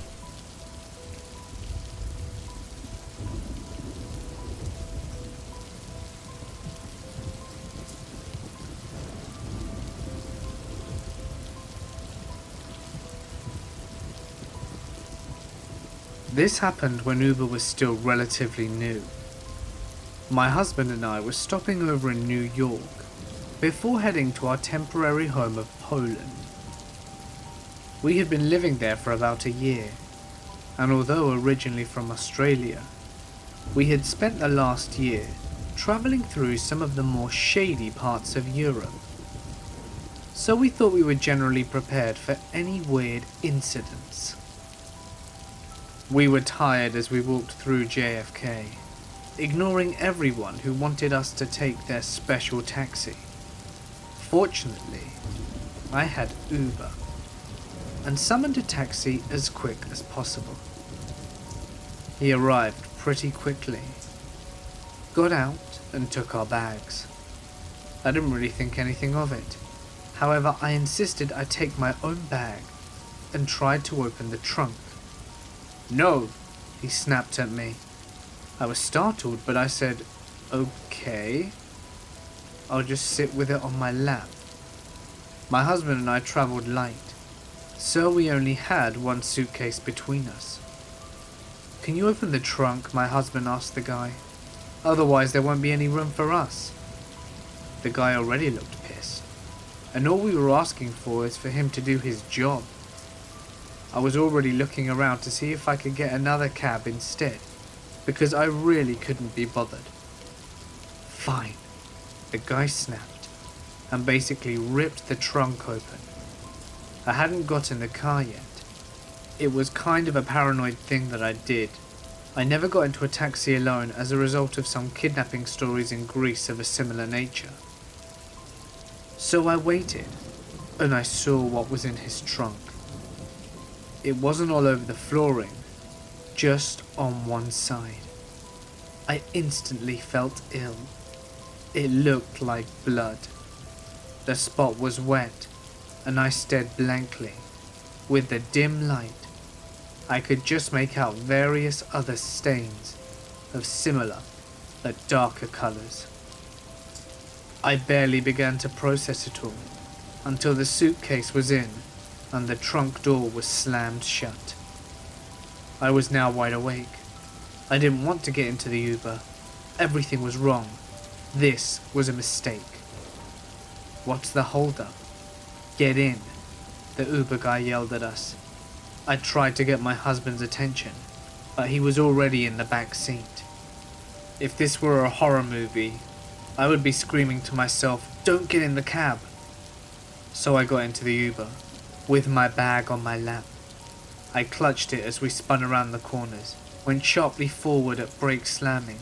I felt ill, and I couldn't stop thinking about what I'd seen. Was it real? Halfway through my haze, I realized this was not the way. I mean, far be it for me to tell the driver in their own city where the hell they're going. But I like to be prepared, and I like to know where I am.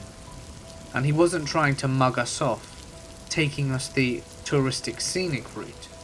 He was just going the wrong way. "You're going the wrong way," the words fell out of my mouth. The guy said nothing. He didn't flinch. He didn't move. "What?" my husband asked. "We're going the wrong way." "Are we going the wrong way?" my husband asked. "We are going the wrong way," I repeated. My husband is not one to take shit from anyone. "Hey man, don't think you can screw with us. We're not paying you any more, so don't piss around and take us where we're going to, or I'm calling the cops."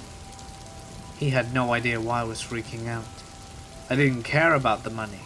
I just thought we were pawns in this crazed guy's master plan. We were going to swim with the fishes in the Hudson or something, because I was going crazy and my mind was wandering. There was blood in the trunk. Thoughts rushed through my head. Perhaps he was taking us to some serial killer warehouse with all his serial killer cab driver friends to slaughter us. The driver immediately slammed on the brakes at a set of lights. "I'm pretty sure this isn't an Uber," I muttered to myself. But the cab driver spoke up. "Do you see the sign? It is an Uber," he snapped. "Then why don't you do your job?" my husband snapped at him, without a second thought. Perhaps the guy thought it was too much trouble. One loudmouth Aussie bogan and his crazy wife, because now he turned around and started going the right way. We got to the hotel, and I made sure to check the trunk again, but it was darker now and I couldn't see anything clearly, except for lots of shredded rags with a deep rust color staining them all.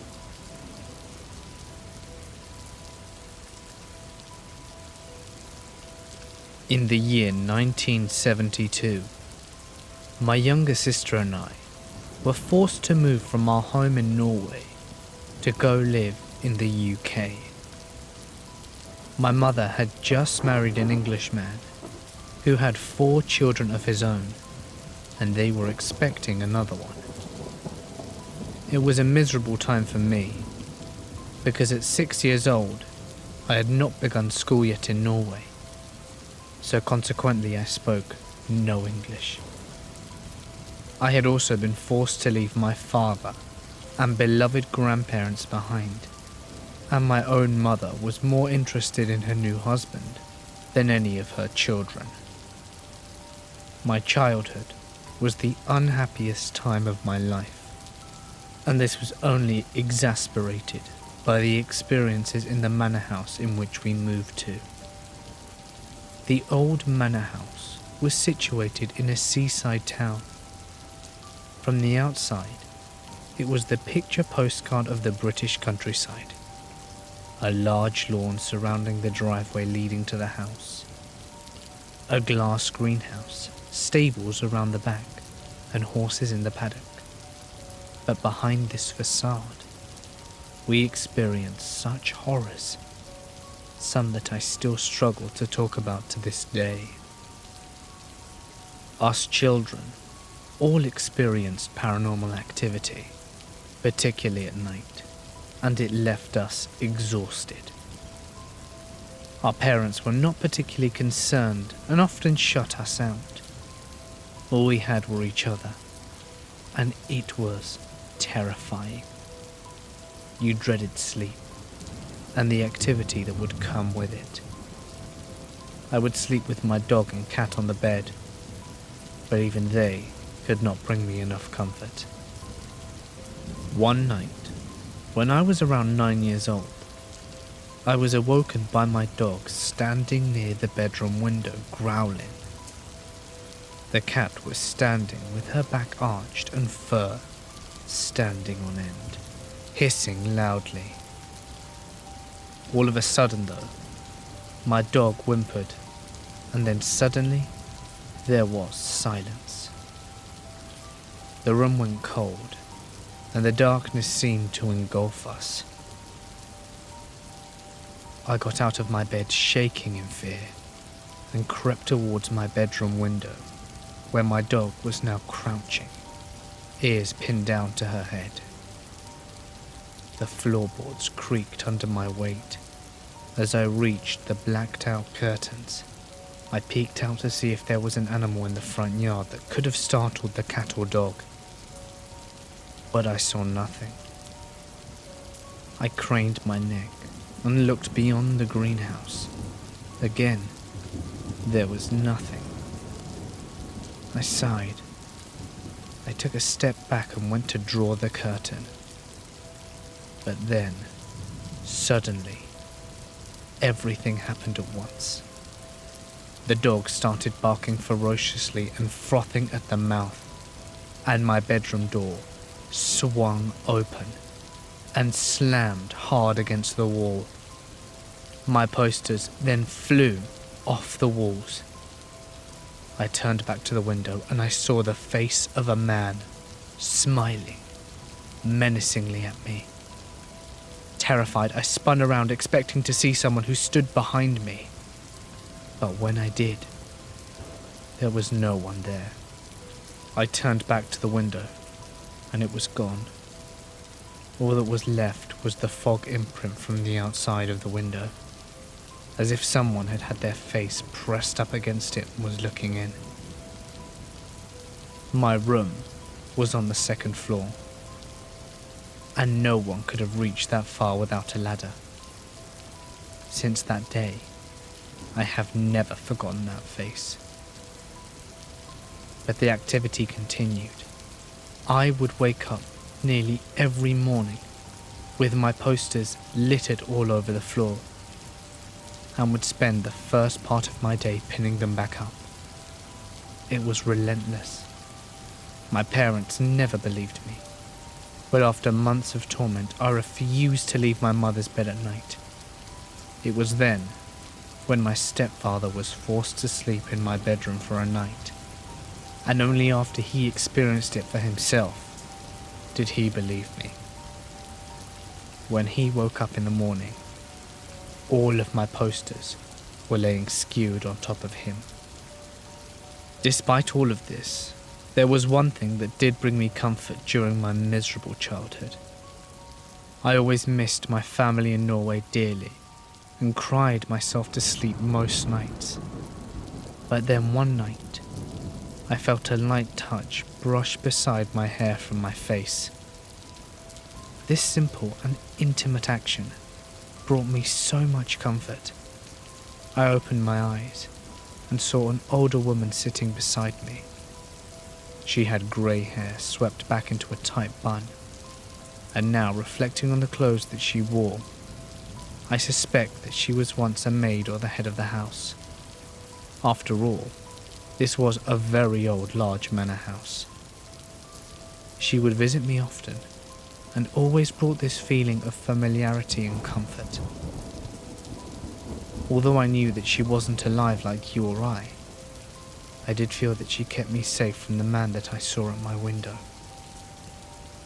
I was not the only child in that house to have a paranormal experience either.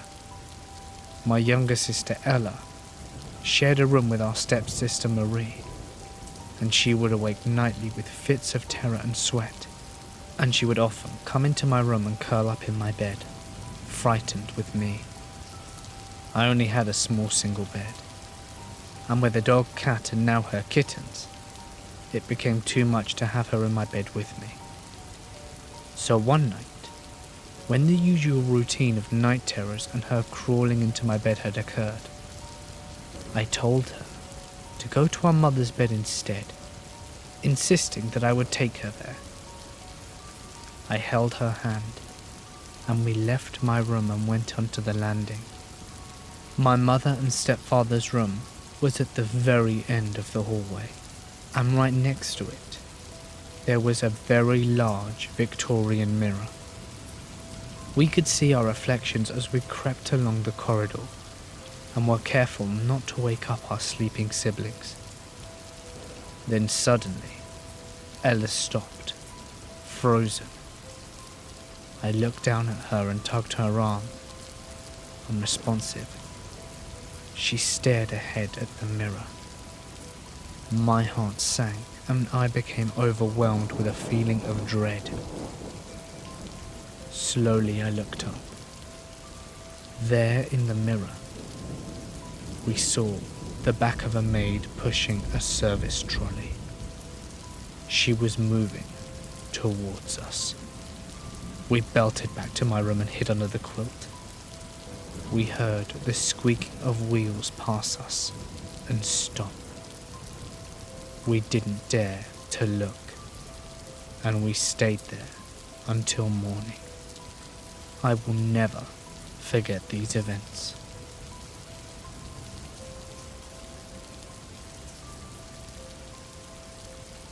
My parents used to live in a different house before I was born. It was a very old house, rather cold and drafty and creaky like most houses are. But one night, something very strange happened to my mother. My dad had gone out with his friends one evening, leaving my mother home alone. It was around 9:30, and my mum hears a car pull up into the driveway and sees the lights flashing into the house. She finds it very strange. It was a very early time for my dad to get home. She thought maybe he decided to come home early for some reason, but became more freaked out when the light to the laundry room, where the back door leads to, turned on by itself, and she swore she could see the outline of someone inside that room from underneath the door. It was at that moment that her cat started hissing and growling at the door, which was very unusual since she wouldn't hiss at anyone she didn't know. It was beginning to grow incredibly tense, and after a minute or so, my mum decided to open the door to see what was going on, only to find the room completely empty with the light on. The only way to turn on that light is from the inside of that room. She stood there confused, and then went to have a look at the car in the driveway as no one had opened the front door.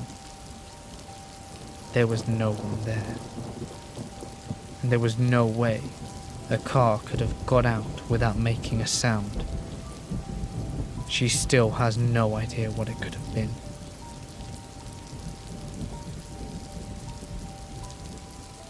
I used to work as a machine operator for a factory doing the graveyard shift. It was only me on the floor and a supervisor in the office, and for the most part, it was always a two-man shift. Sometimes, he would come to help me bring stock materials from the back. You see, the back storage room was haunted, or so I was told by the previous shift worker that I replaced. I'm not superstitious, and was skeptical about what I was told, and for the first week, nothing unnatural happened, which of course only reinforced my skepticism. However, as time went by, I started to notice that the machines closest to the storage room entrance would turn on by themselves randomly. Not to mention that I started to hear people talking in the back storage room whilst I was passing. As I mentioned, it was only me and my supervisor on that shift, and when I or we would go to investigate after hearing, we would find everything dark and silent. The time that crowns all instances, though, happened a few months later. My supervisor had just finished helping me with a task, and he told me that he would be in the office if I needed him. I'm carrying on with my work, when about 20 minutes later, I hear a colossal crashing noise from the back storage room. It scared the shit out of me. At first, I assumed that it must have been him in the back room and that he crashed the forklift into the wall. But when I went to call him, he was already walking towards me and demanded to know what the noise was, because he was in his office at the time and assumed it was me. I told him that I had been in there the whole time, and that I thought it had been him who had made the noise. We were both visibly shaken, and mutually agreed to check it out. Like previous instances, the back storage lights were off and it was eerie quiet. We turned the lights on, and then we saw barrels toppled over and a broken crate with stock materials all over the ground. These crates are on shelves about 5 feet off the ground, and the barrels are completely full and very difficult to move.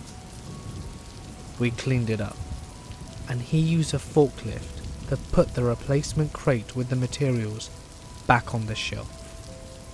In the time it took us to fix up the mess, it was lunch break.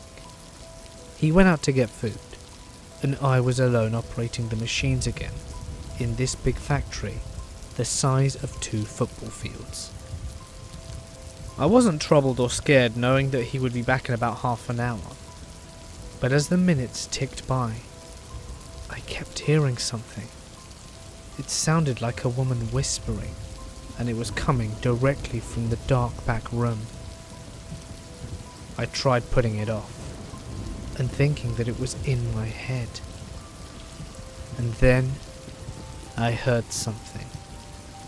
It sounded like a barrel had fallen down again by itself. I need to clarify. These barrels are very, very heavy, and they cannot fall down independently without a great deal of force pushing them.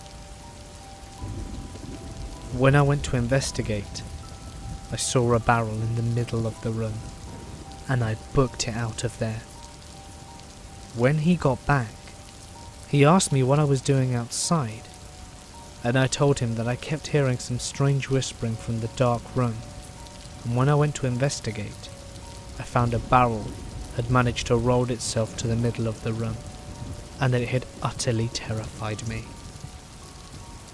He didn't believe me, and thought that I was playing a practical joke on him, but the security camera, however, verified that the barrel just rolled out by itself from the dark storage area, which defies explanation. You can also clearly see me coming into view to check out where the barrel came from, and hurry back after turning off the machines. This prompted management to abolish the graveyard shift, and I quit shortly after.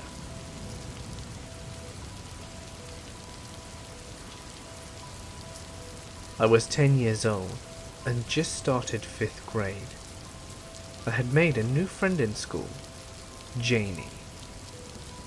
My parents allowed me to go for a sleepover at her house, even though they'd only met her mother once. And my mum and dad were pretty laid back, because I was their last child, and my sisters were 9 and 13 years older than me.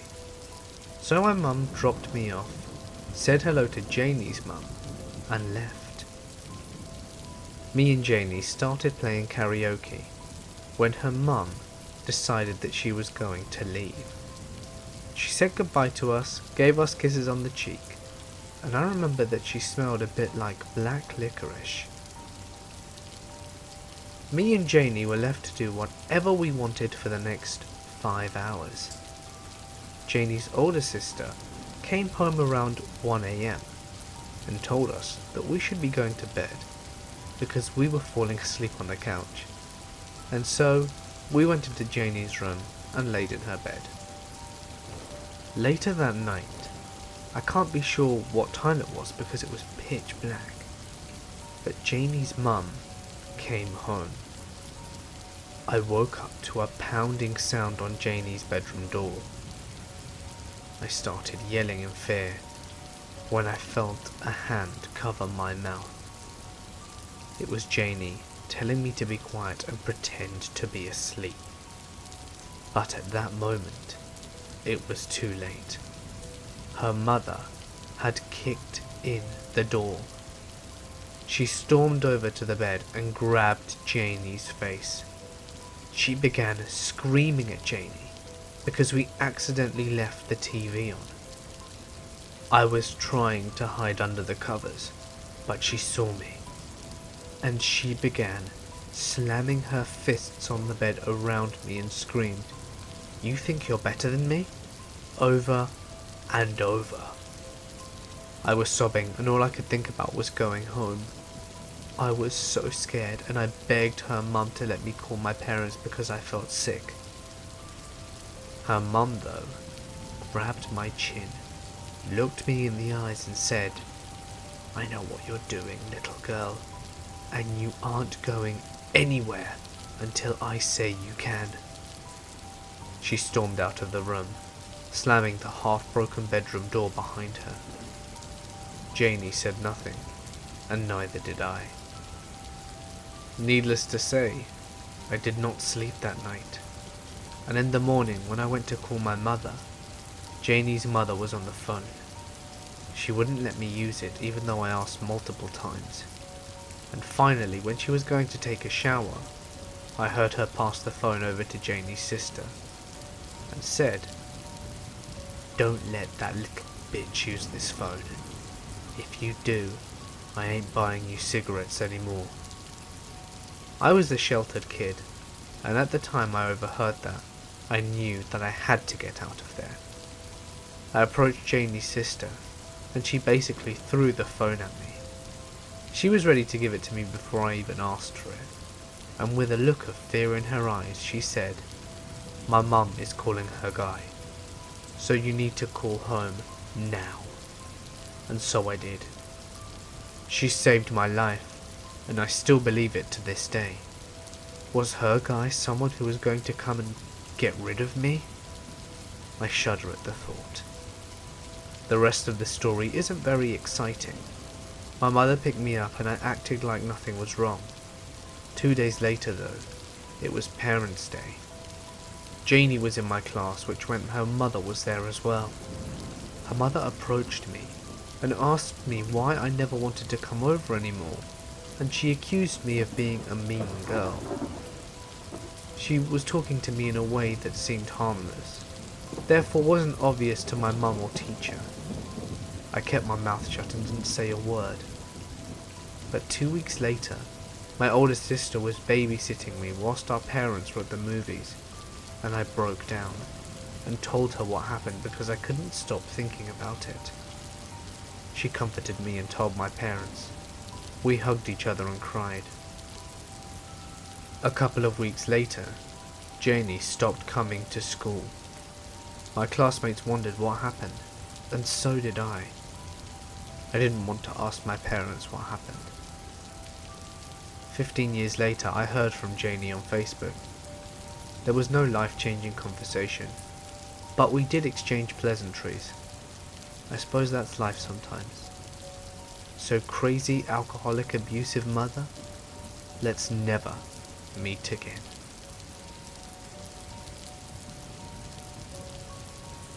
I was working in the third largest building on this planet for floor space. It was around 3 AM on a Sunday, and I was walking down an aisle in the middle of my department. At this time, the place was very nearly vacant, as it was a holiday weekend, and we had only myself and a skeleton crew of maintenance workers under my direction, working in another department, all of whom were males. As I'm walking by my office on the plant floor, the power goes out, and the plant drops into the most absolute darkness that I have ever experienced. With the power gone, I hear the various machines spinning down to rest, and the silence becomes overwhelming relative to the background noise that I had gotten used to. The faint sounds of running water become evident in the moments after the blackout, whilst I began searching my pockets for my phone and the flashlight that it offered. As my hand found the phone, a scream erupted from somewhere nearby, muffled and distant. It was the kind of scream that you hear from a 5-year-old girl in her first haunted house, as the bloody clown steps around the corner and fires up the chainsaw. It startled me very badly, and I immediately dropped my phone onto the ground. The scream continued, a constantly fading note that seemed to be moving away from my position. Panicked and terrified, I fumbled around the dirty floor for my phone, and found it seconds before the emergency lights lit the plant, with the eerie glow of yellow light. Sweat beaded on my forehead as I looked around me, muscles tense and ready to defend against whatever this was. I tried my radio a couple of times, before I realized that with the power outage, the digital frequencies were useless without the receivers up in the main office. I started to move through the various production lines to where I assumed the scream had originated. My mind was working furiously. I had no women in my crew tonight, and we were the only people allowed in the plant. So where had the scream come from? Details began to press into my mind that I had not noticed before. The apparent youth of the voice behind the scream made no sense, and it was a scream of pain, the kind that you cannot even attempt to control. It had faded away from my position gradually, and then trailed off as if she had run out of breath.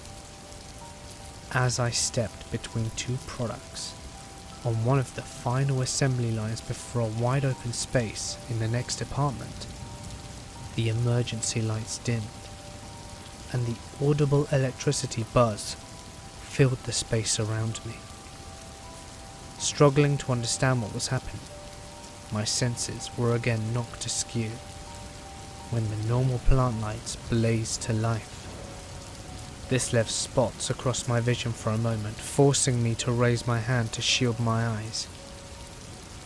As the shadow crossed my vision, I saw it, or rather, I saw her, only for that moment. She stood there, hand outstretched towards me, a vague outline, partially hidden behind one of our products. Dark features were the only distinguishable characteristic that I can remember, as my reflex in that moment had been to blink against the bright lights, and after that, she was gone. To this day, I have no idea if what I saw was real, or if I had imagined it. No tales are told of the mysterious young woman in the repair hall, not by anyone but myself. No one knows of any deaths matching to her description in the area, or ghosts known to haunt the plant. Not a soul had heard a scream in the darkness, not before, during, or after those black pre-dawn minutes. Believe me, I've tried to find someone, anyone with information that might explain what I saw, but all to no avail. I'm left wondering, with a memory more crisp than any photograph I've ever seen, of that young woman standing in the distance, her arm outstretched towards me. Needless to say, I did not revisit the same location of the event, ever, because nopes don't get any bigger than that.